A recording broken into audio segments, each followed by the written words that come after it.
దొడ్డి కొమరయ్య అనే వ్యక్తి భూమి కోసం భుక్తి కోసం సాయుధ పోరాటం చేసి ఈ సమాజ స్థాపన అనాదిగా పెత్తందారుల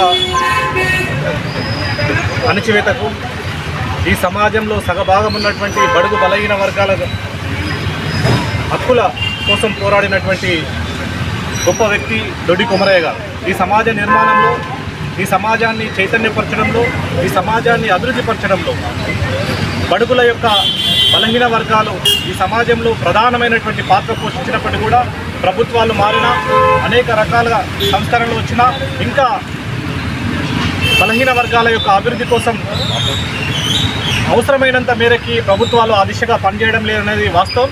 కాబట్టి ఇవాళ కుర్మ సంఘం ఆధ్వర్యంలో చేపట్టినటువంటి ఈ కార్యక్రమానికి విచ్చేసినటువంటి నా నమస్కారాలు తెలియజేస్తూ, రాబో రోజుల్లో ఏదైతే తెలంగాణ మలిదశ ఉద్యమంలో తొలిదశ ఉద్యమం తర్వాత మలిదశ ఉద్యమంలో ఇక్కడ వాళ్ళందరం కూడా దాదాపుగా ఎజెండాలు పక్కన పెట్టి మనందరం కూడా ఒక ఉమ్మడి పోరాటం కోసం పోరాటం చేసి సాధించుకున్నటువంటి తెలంగాణలో మళ్ళీ ఏర్పడినటువంటి ఈ సమాజంలో భాగమైనటువంటి అనేక వర్గాల జాతులు, అనేక వర్గాల నిమ్న వర్గాలకు సంబంధించినటువంటి వాళ్ళు కూడా అభివృద్ధి పథం వైపు నడవడంలో అనేక రకాల ఆటంకాలు, ఇబ్బందులు ఇంకా ఎదురవుతున్నాయి. కాబట్టి వాటన్నిటినీ మనం అధిగమించి ముందుకు సాగాల్సినటువంటి అవసరం ఉందని చెప్పేసి తెలియజేస్తూ ముగిస్తున్నాను. భారత్ మాతా కీ జై.